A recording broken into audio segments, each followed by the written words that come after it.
ಮತ್ತೊಂದು ಕರೆ ಸಿದ್ಧವಾಗಿದೆ. ರತನ್ ಕುಮಾರ್ ಅಂತ. ನಮಸ್ಕಾರ ರತನ್ ಅವರೇ. ನಮಸ್ಕಾರ ಮೇಡಮ್. ಹೇಳಿ ಸರ್, ಯಾರು ಗೆಲ್ತಾರೆ ಈ ಬಾರಿ ವಿಜಯಪುರದಲ್ಲಿ? ಬಿಜೆಪಿ. ಯಾಕೆ?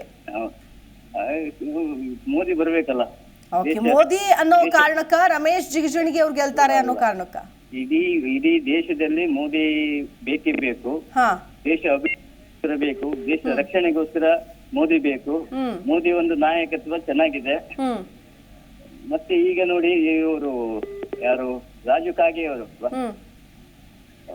ಬಿಜೆಪಿ ಕಾರ್ಯಕರ್ತರು ಭಿಕಾರಿಗಳಂತೆ. ಈ ರೀತಿ ಸ್ಟೇಟ್ಮೆಂಟ್ ಕೊಟ್ರೆ ಹಿಂದೂಗಳಿಗೆ ಅವಮಾನ ಮಾಡ್ದಂಗಲ್ವಾ? ಮತ್ತೆ ಈಗ ನೋಡಿ, ಈಗ ಇವರು ಯಾರು ನಮ್ಮ ಮೋದಿ ಅವರು ವ್ಯಾಕ್ಸಿನ್ ಕೊಟ್ಟಿದ್ದಾರೆ, ಕೋವಿಶೀಲ್ಡ್ ವ್ಯಾಕ್ಸಿನ್ ಕೊಟ್ಟಿದ್ದಾರೆ. ಎಲ್ಲ ಮುಸ್ಲಿಂ, ಹಿಂದೂ, ಕ್ರಿಶ್ಚಿಯನ್ ಅಂತ ನೋಡ್ಲಿಲ್ಲ, ಎಲ್ಲರಿಗೂ ಒಂದೇ ರೀತಿ ಮಾಡಿದ್ದಾರೆ. ಅದು ನಾವು ಹಂಗಿನಲ್ಲಿ ಇದ್ದೇವೆ, ಅವ್ರು ಮೋದಿ ಅವರ ಹಂಗಿನಲ್ಲಿ ನಾವಿದ್ದೇವೆ. ಅವರು ಅಷ್ಟೆಲ್ಲ ಒಳ್ಳೆ ಕೆಲಸ ಮಾಡ್ಬೇಕಾದ್ರೆ ಈಗ ನಮ್ಗೆ ಒಳ್ಳೇದಾಗಲ್ಲ. ಅವ್ರಿಗೆ ಒಳ್ಳೇದ್ ಮಾಡ್ಬೇಕಾದ್ರೆ ನಾವು ಸಂಕಲ್ಪ ಮಾಡ್ಬೇಕು, ಮೋದಿಗೆ ಓಟು ಕೊಡ್ಬೇಕು. ಓಕೆ, ಥ್ಯಾಂಕ್ ಯು ರತನ್ ಅವರೇ, ಕರೆ ಮಾಡಿದ್ದಕ್ಕಾಗಿ. ಮತ್ತೊಂದು ಕರೆ ಸಿದ್ಧವಾಗಿದೆ. ರತನ್ ಕುಮಾರ್ ಅಂತ. ನಮಸ್ಕಾರ ರತನ್ ಅವರೇ. ನಮಸ್ಕಾರ madam.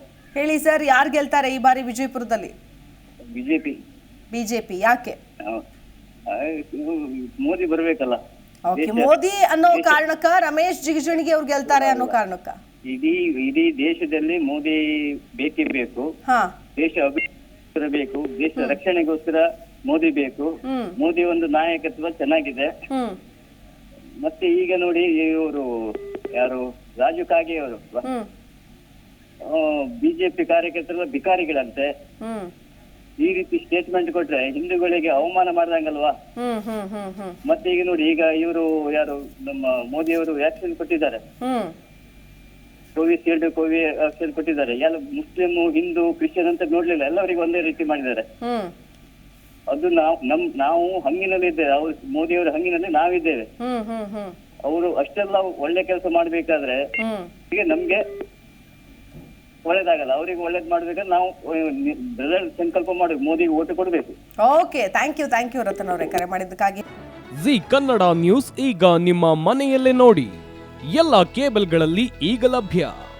Sun Direct 292, Jio TV 1334, U digital 162, city cable 51, GTPL 17, Abhishek cables 821, Rockline telecommunication 51, Shri Basaveshwara number 60, Vinayaka digital number 53, in digital number 896ರಲ್ಲಿ.